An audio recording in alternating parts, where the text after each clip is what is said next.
Engaño al pueblo de Dios. Este es el común denominador en estos tiempos, el engaño al verdadero pueblo de Dios. Lamentablemente, muchos todavía se resisten siquiera a prestar atención a ello. Mateo 24:24 leemos: porque se levantarán falsos ungidos y falsos profetas y harán grandes señales y prodigios, de tal manera que engañarán, si fuere posible, aún a los escogidos. Bueno, hace unos días un conocido mío, evangélico, profesante, que profesa ser evangélico, me dijo que le borrara de mi lista de envíos de email porque no quería que le enviaran nada que tuviera que ver con temas doctrinales. Imagínese, con temas doctrinales. Bueno, esto es el sentir en general en estos últimos días. Tremenda dejadez de las cosas importantes de Dios, justamente esa, su doctrina. Hermanos, sin doctrina solo tenemos caos. En aras de un presunto y malentendido concepto del amor, una ceguera sin precedentes se ha extendido por todas partes. Un aborrecimiento hacia la verdad se ha propagado como el fuego, eso es cierto. Ya no se quiere lo verdadero, solo el estar bien, sentirse bien, en fin, todas las cosas que cualquier impío puede querer en un momento dado.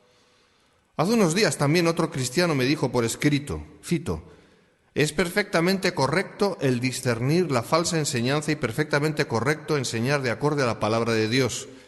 Sin embargo, se siente uno incómodo cuando se ha de hacer juicio contra un individuo.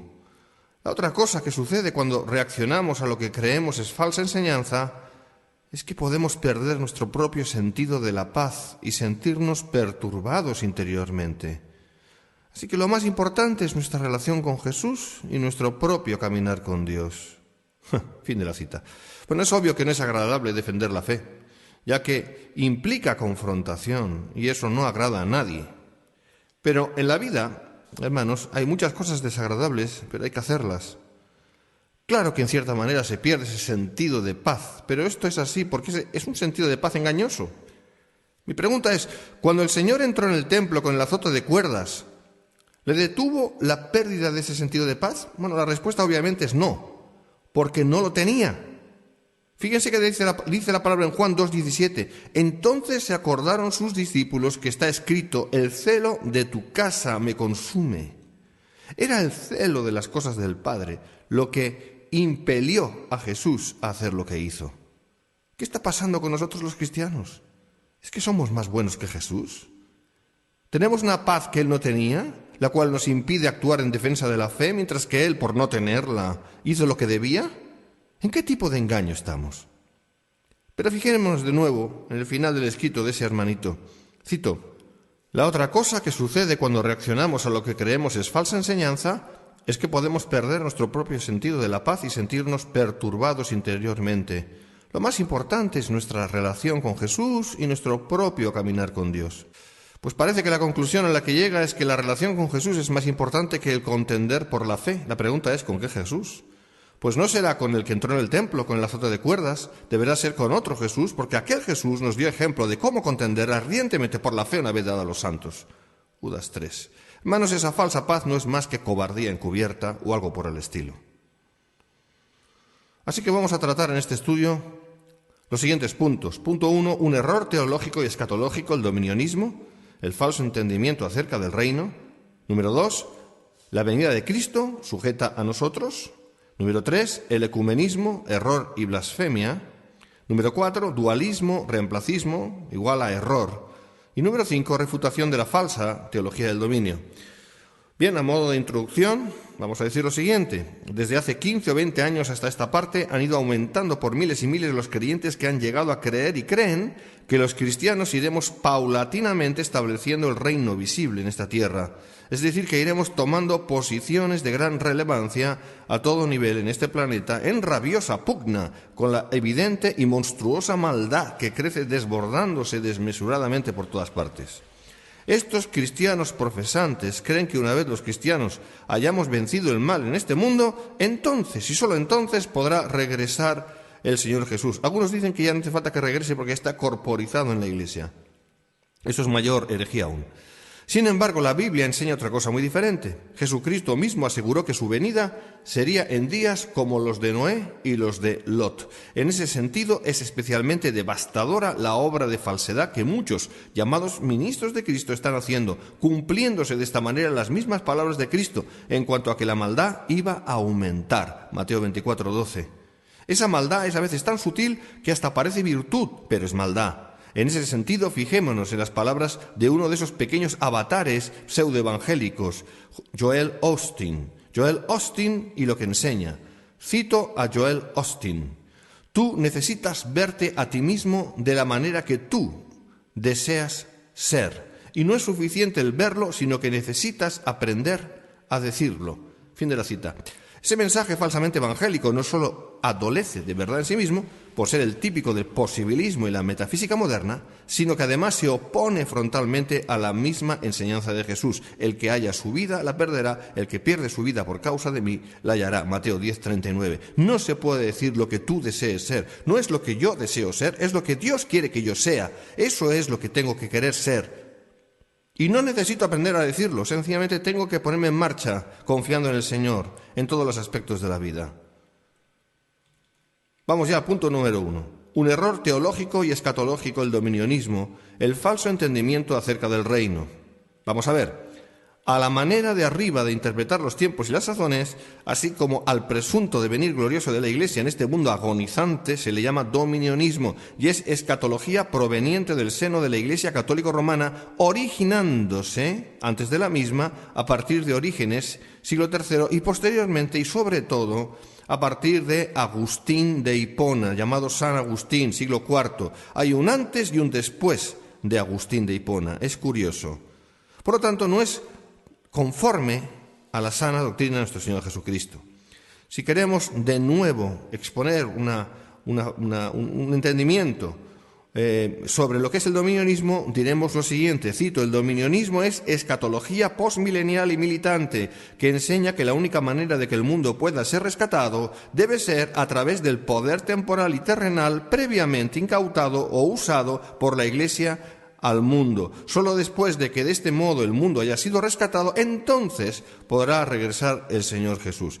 Y los que dicen que no hace falta que regrese el Señor Jesús porque está el Señor Jesús corporizado en la Iglesia, estos son aún un dominionismo mucho más fuerte, podríamos llamarle a esto reconstruccionismo. Todo eso son falsedades. La Biblia no enseña nada de todo esto. El mismo Señor Jesucristo dijo que el reino de Dios no vendría con advertencia y por tanto no iba a depender de la Iglesia, en este caso, su establecimiento en esta tierra. Vamos a leer la palabra del Señor, hermanos, Lucas 17, del 20 al 24.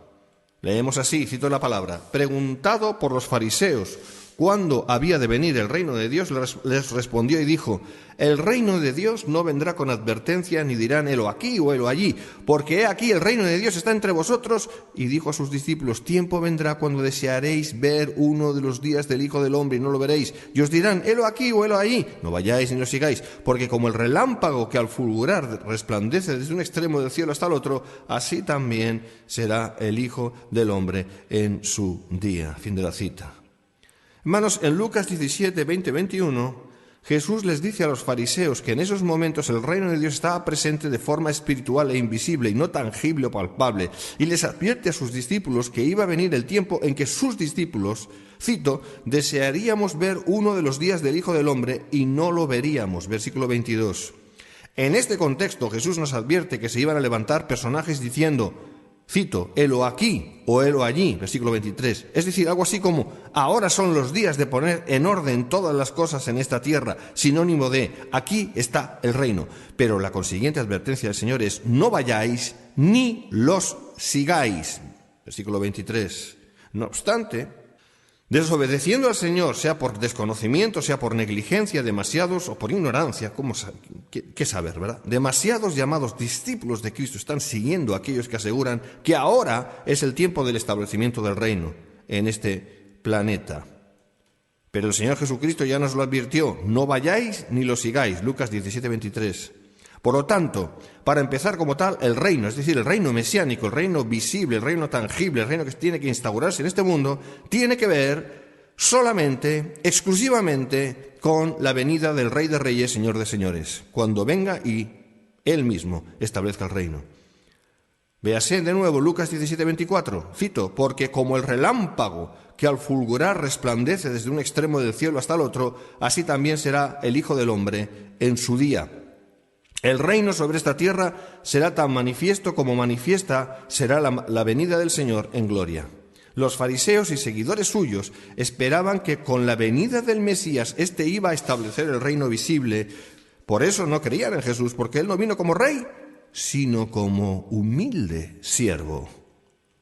Hermanos, tremenda desilusión y tremendo desengaño es lo que algunos ya experimentan, y muchos experimentarán, todos los que son seguidores, lo sepan o no, de la teología del dominio, todos los que creen que la Iglesia de alguna manera va a conquistar esta tierra y cada nación sobre ella, algunos incluso añadiendo una carga materialista, tremendamente materialista e importante a este asunto. Este es el caso de Myles Munroe.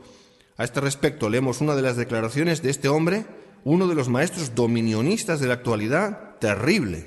Myles Munroe, cito a Myles Munroe, dice así: abra su propio banco, abra su propia compañía de seguros, abra su propia estación de radio y televisión, abra su propio negocio, domine toda la ciudad. Esta es la vida del reino. Esto no es acerca de religión, es acerca del regreso de una cultura, la cultura del reino, gracias que el reino ha llegado a Florida, Colombia, Paraguay, etcétera, etcétera, etcétera, fin de la cita. Así que el reino para este señor y para los que le siguen, como Cash Luna, como Guillermo Maldonado y muchos más, tiene que ver con dominar, tiene que ver con imposición de su verdad llevado a lo material y consecuentemente a lo materialista. Por lo tanto, este es un sumamente pervertido concepto del reino, absolutamente, como digo, enfocado hacia lo material. Vemos aquí también otro personaje muy famoso, el gran cantante Marcos Witt. Bien, en una diabólica combinación entre el falso concepto del reino ahora y la metafísica, Marcos Witt, el fabuloso cantante, dijo así, cito a Marcos Witt: yo le digo a mis hijos, ustedes van a ser millonarios, ustedes van a ser millonarios. Y alguien me retó y me dijo, pastor, ¿por qué dice usted esto a sus hijos? ¿No ve que los va a llevar al materialismo, los va a poner a pensar demasiado en el dinero? Y yo le dije, ojalá, ja, ja, ja. ¿Cómo es que no voy a descargar esto sobre sus vidas? Mi hijo me dijo, papá, cuando yo sea millonario, ven, se lo empezó a creer. Y ese es el poder de la afirmación. Hermanos, eso ya lo he dicho más de una vez, ¿verdad? Pero me gusta volver a sacar estos temas porque es importante que los aprendamos.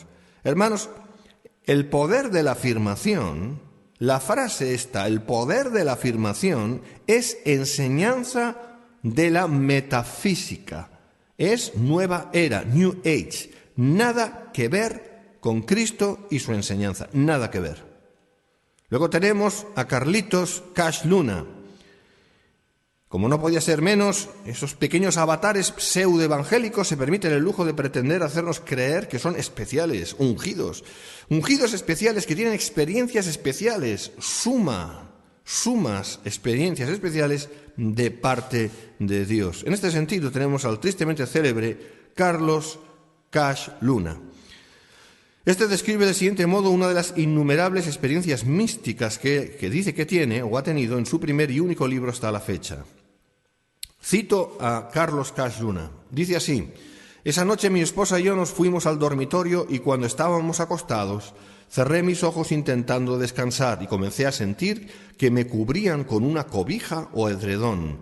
Pensé que era mi esposa protegiéndome del aire acondicionado. Después sentí que pusieron otra cobija y luego otra, tanto que el peso hizo que me empezara a hundir en la cama. Entonces abrí los ojos para ver qué sucedía y con sorpresa descubrí que no había ninguna cobija sobre mí. Mi esposa y yo nos estábamos hundiendo del peso que había sobre nosotros. Giré mi rostro para ver a mi esposa y le dije, Sonia, es él. Aquello era el peso de su poder. Fin de la cita. Bueno, hermanos, un niño se lo podría creer, pero un hombre con suficiente cabeza no. Y sin embargo son miles y miles que creen a ese hombre falso, maestro, y muchas cosas más que no tengo aquí la libertad para decir. Opera, hermanos, un poder de seducción evidente en estos pequeños avatares pseudo-evangélicos. Y ahora hablando de cristianos genuinos.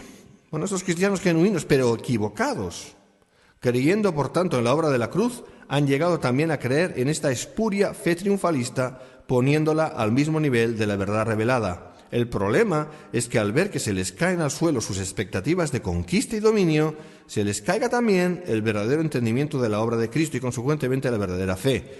O lo diré de otro modo. Escuchen, para esos muchos, triunfo o conquista de la Iglesia en esta tierra es igual a triunfo de Jesús en la cruz. O dicho de otro modo, porque Cristo triunfó en la cruz, su Iglesia conquistará este mundo para Él. Lo primero es verdad de Dios. Lo segundo no lo es.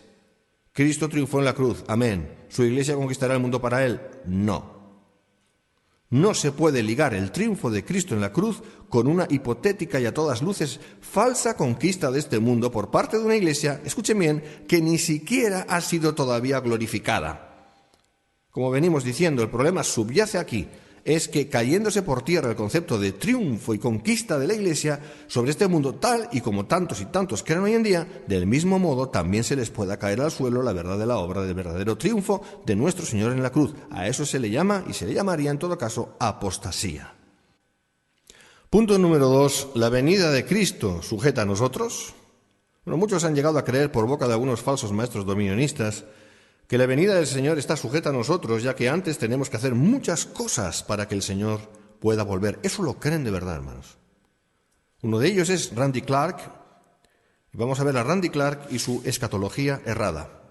Así que hablando de falsa doctrina, Randy Clark, muy conocido internacionalmente, fundador del Apostolic Network of Global Awakening, en español sería Red Apostólica del Despertar Global, en la declaración de fe de la red aludida, nos asegura que ahora estamos en el tiempo del reino sobre esta tierra y que éste será consumado con la venida en gloria de Cristo. Es decir, enseña que la Iglesia a través de los ungidos está transformando este mundo para que Cristo pueda volver. Gloria a Dios. No, gloria a Dios no, gloria a los ungidos en todo caso.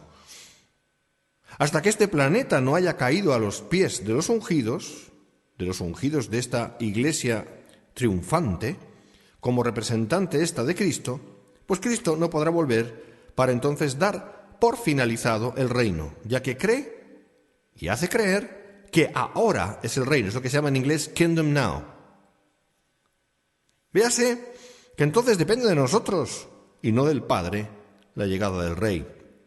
Esa es una de las cláusulas de su declaración de fe que hay que aceptar si se quiere ser miembro de su ministerio, entre comillas, apostólico internacional. Esos ungidos, vocablo que se puede traducir por Cristos, son de los que el mismo Señor habla en Mateo 24:5, cuando dice la palabra, porque vendrán muchos en mi nombre, diciendo, yo soy el Cristo, y a muchos se engañarán. Nótese que se presentan ante los demás como Cristos, es decir, ungidos, en el nombre de Cristo. Esto está ocurriendo hoy en día, sobre todo en el contexto neopentecostal y carismático. Nótese también que el Señor mismo dijo que engañarían a muchos. En ese sentido, hoy en día, el mayor crecimiento numérico viene dado por el movimiento neopentecostal y carismático. Hablemos de otro personaje muy conocido, Rick Joyner. Rick Joyner, llamado profeta internacional, miembro de la ultracatólica y esotérica Orden de los Caballeros de Malta, luego veremos lo que es eso, y uno de los principales exponentes del neopentecostalismo, carismatismo actual, dice así acerca de los ungidos. Dice así, cito, los verdaderos apóstoles y profetas de los últimos días están madurando ahora y empezarán a recorrer la tierra durante los próximos años. Fin de la cita. Esa declaración es falsa. Jesús aseguró que muchos falsos profetas se levantarían y engañarían a muchos. Mateo 24:11. Por tanto, todavía deberemos esperar un cada vez mayor nivel de engaño en medio del pueblo de Dios. La Orden de Malta es una orden religiosa desde 1113, año de su reconocimiento por parte del Papa Pascual II, como orden religiosa está ligada a la llamada Santa Sede. Al gran maestre, la Iglesia Católica Romana, le atribuye el rango de cardenal. Los miembros de la orden deben vivir según los principios de la Iglesia Católica Romana y de la orden. ¿Qué hace un supuesto evangélico como es Rick Joyner en una organización católico-romana dependiente del Papa de Roma? ¿Qué es esto? Claro, si todo es bueno, si todo está bien, pero no lo es. Punto 3, y eso nos lleva a un punto especial y conflictivo, pero no por ello vamos a dejar de hablar. El ecumenismo igual a error y blasfemia. Hermanos, para entender un poco mejor el posicionamiento de Rick Joyner, así como el de cientos más de la hornada profética, entre comillas, neopentecostal, dominionista internacional actual, permítanme transcribir aquí a uno de los múltiples comentarios, en este caso, acerca del papa idólatra mariano más grande que jamás haya existido. Por causa de la defunción de este señor, es decir, de Juan Pablo II, escribió Rick Joyner al respecto en su artículo llamado, fíjense, Un verdadero santo. Dios mío. Cito a Rick Joyner. No tengo la menor duda de que Juan Pablo II fue un hombre de Dios y que todos los cristianos deberíamos estar agradecidos y llevar luto. Yo amaba y admiraba al Papa Juan Pablo II. Él fue uno de los más grandes hombres de Dios de nuestro tiempo. Fin de la cita. ¿Qué es esto? ¿Qué es esto, hermanos? ¿Qué es esto? ¿Puede un evangélico hablar así? Entonces, con esta tarjeta de presentación, lo demás ya es fácil de comprender. Juan Pablo II, es decir, Karol Wojtyła, es considerado el jefe romano más idólatra mariano que jamás haya existido. La de Joyner, Rick Joyner, es una declaración que en primera instancia es un bofetón a la Reforma y a aquellos reformadores, hombres que fueron valientes para escapar del lazo opresor y maligno de Roma, ya no decir acerca del Evangelio. El ecumenismo es clave en toda esta cuestión y el elemento principal para levantar la última y más atroz manifestación de la gran ramera. Eso es lo que está pasando. Apocalipsis 13, del 11 en adelante. El ecumenismo, tal y como lo entendemos, es aquella propuesta aparentemente benévola de búsqueda de la unidad en lo que se denomina genéricamente cristianismo. Lamentablemente, esa búsqueda de la unidad está destinada al fracaso eterno, ya que primeramente no constituye la unidad de Dios y en segundo lugar compite en terrible desventaja con la verdadera unidad, cual es la del Espíritu. Vean, por favor, Efesios 4:3, la cual existe desde antes de la fundación del mundo y será manifestada fehacientemente y a cabalidad con el encuentro de la Iglesia con el Señor en el aire. Primera de Tesalonicenses 4:17. No obstante, muchos hoy por hoy son enredados y engañados por dicha propuesta de falsa unidad, la cual está manejando desde hace ya varios decenios los responsables luciferinos de la implementación de la religión mundial precursora del advenimiento de la bestia anticristo. En este sentido, vamos a leer las palabras de uno de los portavoces de esta obra demoníaca, Benjamin Green. Cito a este señor, escuchen bien esto. Los trabajadores en el ámbito de la religión formularán la plataforma universal de la nueva religión mundial. Es una obra de síntesis viva y hará hincapié en la unidad y la comunión del Espíritu. Fin de la cita. Hermanos, qué duda cabe que estos trabajadores del ámbito de la religión, en cuanto al evangélico se trata, son infiltrados. Falsos maestros, falsos profetas, falsos pastores, falsos evangelistas. Y eso nos lleva a Billy Graham. Billy Graham es quizás el más importante de los pequeños avatares pseudoevangélicos que jamás hayan existido hasta nuestros días. Confesando de palabra ser protestante, en realidad Billy Graham ha sido todo lo contrario, siendo el mayor amigo del catolicismo romano que un papa romano hubiera querido encontrar, como así ha sido. La Archidiócesis Católica de Portland, Oregon, se fijó una meta para suministrar 6.000 de los 10.000 consejeros necesarios para una cruzada de Graham. Todos los católicos que respondieran a la llamada del altar serían canalizados a la religión católica. Esto es solo algún ejemplo de muchísimos. Graham predicó ante una audiencia mayoritariamente católica y al frente de esta muchos curas, obispos y monjas, y jamás animó a estos católicos a abandonar Roma, sino todo lo contrario. Les instó a quedarse en la Iglesia de Roma y ser fieles allí. Ese mensaje contradice al mensaje bíblico.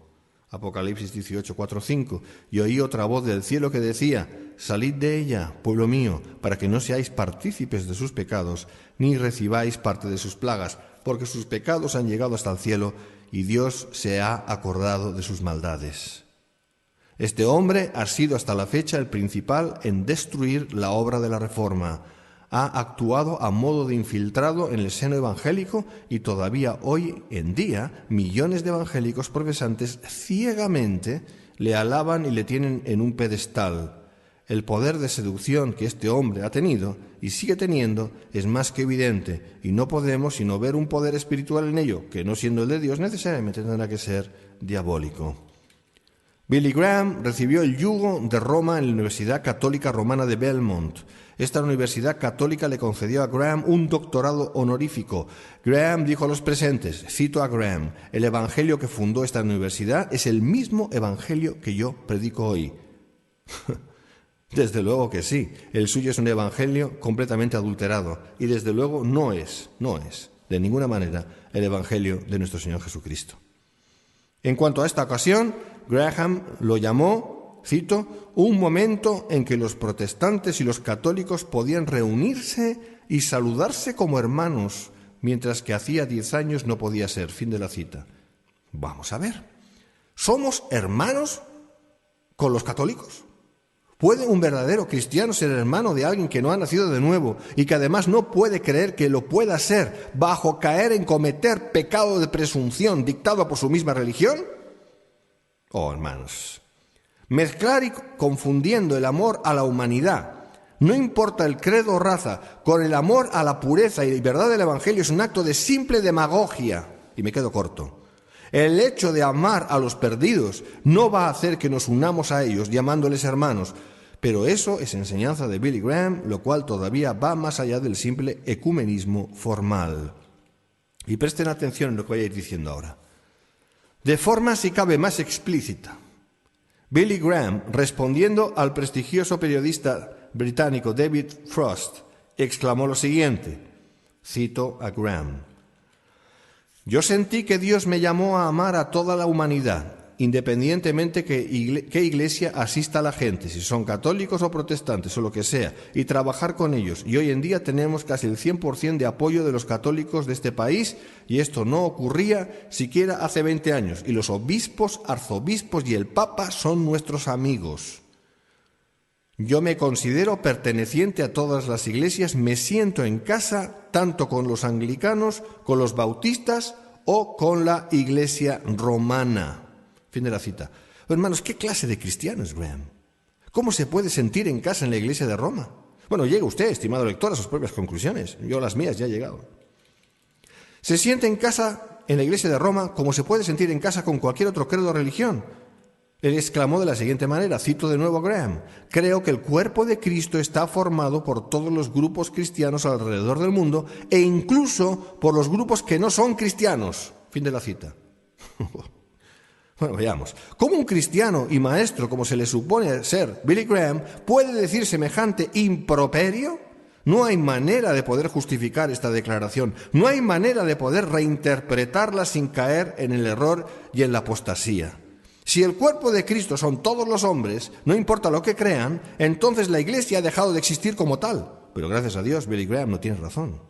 Hermanos, el ecumenismo es, en el mejor de los casos, manifestación de la ingenuidad de ignorantes. Punto 4. Dualismo, reemplacismo igual a error. El escenario que presenta la escatología dominionista postmilenarista es el de un dualismo sin parangón. Ahora, ¿qué es el dualismo? El dualismo es la creencia orientalista de la constante lucha entre el bien y el mal, para aquellos que no lo sepan. Esto viene derivado de alguna manera del maniqueísmo, y Agustín de Hipona había sido maniqueo antes. y tenía mucha influencia del maniqueísmo. Y eso pasó al catolicismo, claro. En simple clave reemplacista, Rick Joyner añade tintes claramente dualistas en sus escritos que demuestran una vez más la influencia del gnosticismo. En ese sentido escribe de la siguiente manera, estoy citando a Rick Joyner de nuevo.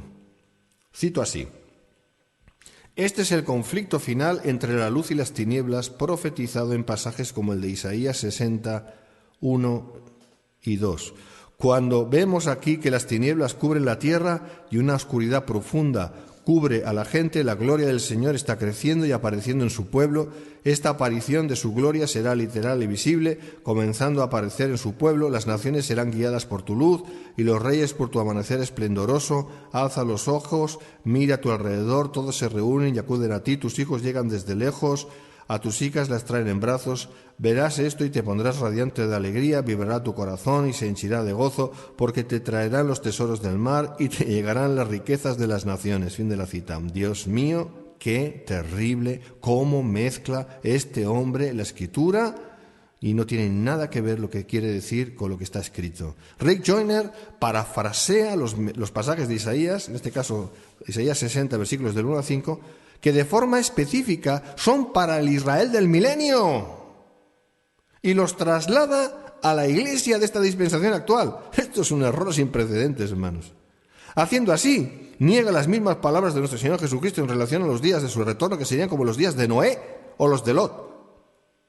Confundir el papel futuro de Israel con la iglesia, la cual está esperando el arrebatamiento de un momento a otro y en la resurrección de los muertos en Cristo. Confundir, digo, el futuro de Israel con la Iglesia, el primer Israel para ser salvo, Romanos 11, 25 al 26, y ser exaltado sobre las naciones en el reino mesiánico, ver Isaías 2, del 1 al 4, Miqueas 4, del 1 al 5, y la segunda, una vez glorificada, es decir, la Iglesia, ser la esposa del Cordero a su lado para siempre, Apocalipsis 19, 7 y 8, es el gran error que muchos están creyendo a pie juntillas, y esto es doctrina jesuita. Por ello, la espuria doctrina escatológica dominionista que enseña que los cristianos vamos a ir conquistando todas las posiciones relevantes de este mundo, cristianizando el planeta, discipulando las naciones, instaurando el reino visible, etc., para que así Cristo pueda volver, se da absolutamente de bruces con lo que el mismo Señor Jesucristo dijo de forma clara, diáfana, explícita, poderosa y conforme a su autoridad.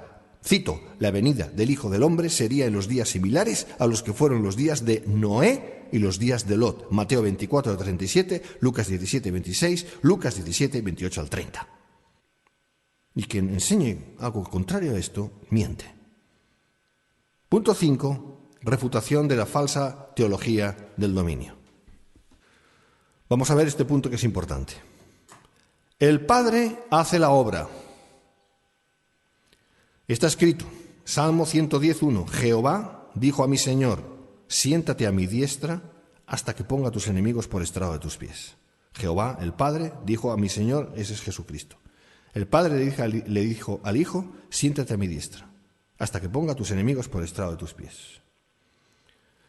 El Señor no va a esperar a enviar a su Hijo hasta que nosotros los cristianos pongamos a sus enemigos por estrado de sus pies. Eso lo hace el Padre. Tomen nota, Salmo 110:1, 1 Corintios 15, 24-25, Hechos 2, 34. Punto 2. Nosotros no tomamos el control. Daniel 2:44 leemos, y en los días de estos reyes el Dios del cielo levantará un reino que no será jamás destruido, ni será el reino dejado a otro pueblo. Desmenuzará y consumirá a todos estos reinos, pero él permanecerá para siempre. El Señor no va a esperar a enviar a su Hijo hasta que nosotros los cristianos tomemos el control del poder de las naciones, sus gobiernos, sus riquezas, etc. Eso lo hará el Hijo en su venida gloriosa y de una vez. Daniel 2, 44-45, Zacarías 14, Apocalipsis 19, 11 en adelante, etc. El Señor no va a esperar a enviar a su Hijo hasta que nosotros los cristianos triunfemos sobre la tierra, conquistemos y discipulemos las naciones y seamos pastores de multitudes, porque todo eso no nos lo ha mandado. Otra verdad, el Hijo establecerá el reino en su venida. Por favor, lean Apocalipsis 19 del 11 al 15. El Señor no va a esperar a enviar a su Hijo hasta que nosotros los cristianos establezcamos el reino. Eso lo va a hacer el Hijo en su venida gloriosa. El final de esta dispensación de la gracia estará caracterizado por el aumento de la maldad. Ese es otro punto. Escuchen bien, el final de esta dispensación de la gracia estará caracterizado por el aumento de la maldad. Mateo 24:12. Y por haberse multiplicado la maldad, el amor de muchos se enfriará. El Señor no va a esperar a enviar a su Hijo hasta que se produzca el gran avivamiento de las naciones. Ese avivamiento no es para esta dispensación, sino que será en el milenio. Habacuc 2:14, Isaías 19:9. Y ver el contexto. Otra vez, a partir de que Jesucristo regrese en gloria. Ese será el milenio, el reino sobre la tierra, no antes. Jesús lanzó al aire una pregunta. Cuando venga el Hijo del Hombre, ¿hallará fe en la tierra? Lucas 18:8. Y la respuesta la encontramos en Mateo 24:37 y Lucas 17:26 y 28 al 30. Los días como los de Noé y como los de Lot. Y evidentemente no eran días de fe. Otro punto. Los días como los de Noé y como los de Lot, en los que el Señor volverá, no son días de fe en la tierra, avivamiento y gloria, sino de mucha maldad, de mucha apostasía. Son días listos y preparados para el inminente y grandioso, así como terrible, juicio de Dios a esta humanidad que ha osado blasfemamente dar la espalda a la salvación provista por Dios en su Hijo. Pidámosle al Señor que nos dé luz para escapar y salir del engaño tan atroz que se ha cernido sobre el pueblo de Dios. Más alto se puede decir, más claro no creo. Dios les bendiga.